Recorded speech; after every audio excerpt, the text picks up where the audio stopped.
years and was designated the Honorary Permanent Representative for UNWTO for his services for international tourism. He was also elected Chairman of PATA International and was member of Strategic Group of UNWTO. He served extensively in the Northeast and was made a member of NEC in the rank of MOS, and he has written 3 books on tourism and edited a 5-volume encyclopedia on fairs and festivals of India. Ladies and gentlemen, I have the privilege in inviting Sir for his address. Over to you. Thank you. Respected colleague Sri Arvindji, respected General Seth, very distinguished colleagues and friends on the dais, ladies and gentlemen. Frankly speaking, after the preceding illuminating speeches and the brilliant presentation by Ajit Bajaj, I think I feel that I am speechless. If I think that I have something to say, that will be optimism. But we are waiting also to, lots have been said about the opportunities. And Sri Arvindji had written a beautiful brief article in the Hindustan Times recently, summing up all the possibilities and opportunities and what needs to be done. And we are looking forward to him to speak about what is being done and what is the future. So I don't like to really speak much. What I would do is that I am chairing the next session on investment opportunities that we are having. And it is a very important subject. And this afternoon only, the Minister of Tourism is meeting the CII group of people, industrialists and others, and also to explore the subject and to, as a prelude to the Global Investors Summit that we are going to have. Experts in the sessions that will follow perhaps will come up with good ideas, and so we'll be happy to share them with the government. I will just share a few thoughts on the issue of the investment, primarily not about the opportunities so much that you have been hearing, primarily about how to go forward from here. The most important part is that we have a lot of, India's opportunities, India's potential, everything is well known. Now, how do you go about implementing things that will make it possible for us to achieve what we are trying to achieve? Very briefly, I will not even elaborate on these statements, I will just mention the points.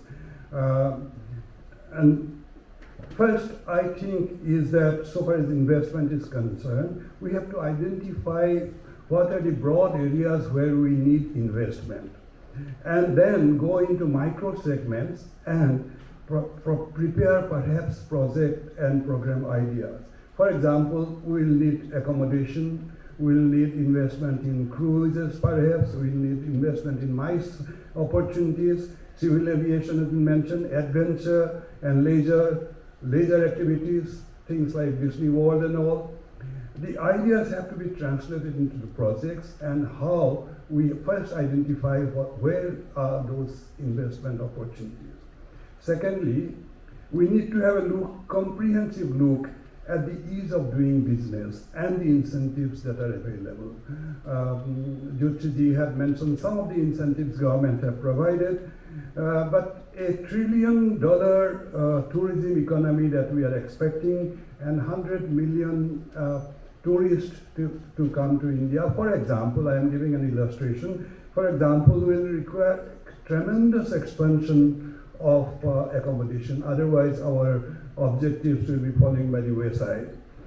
The industry, for example, has been saying that let us get some incentives by way of infrastructure status or industry status for the tourism sector, and Ministry of Tourism has been fully supportive, and that will make a difference. And these are the areas where attention is needed now to look at in the tourism sector, what are the ways of doing business opportunities, that needs to be attended to if we really need all the investment that we are looking for.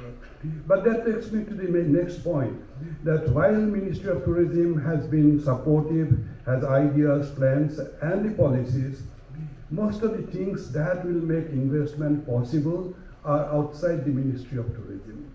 And therefore, what I was enthused by was the ministry's idea, and that was expressed by the finance minister and the prime minister subsequently, is the idea of convergence at the various levels. We have talked about convergence between the ministries, between the government and the private sector, between the government in the different states and all. Now, the convergence with the ministries will be a very key factor, and how it comes about, Arvindji perhaps will tell us also, will shape how we are going to get investment and all. Fourth, I would like to say, though we are looking at a global investment summit and a global investment, perhaps we have to be aware that foreign investments have a cost. On the other hand, at this moment, Atmanirbhar has been our pride. So we have to identify where do we want foreign investment and where do you want our own expertise and capabilities to be fully explored and given expression. So that picture has to be set very clearly and properly. Next, I would say is that a proper information. Perhaps any investor would like to have not only all the facilities available, but the information. Information is a great problem for most of the people who are looking for investing something. We talk about single window, but single window, even if it is not available, single information platform. And if we can have a portal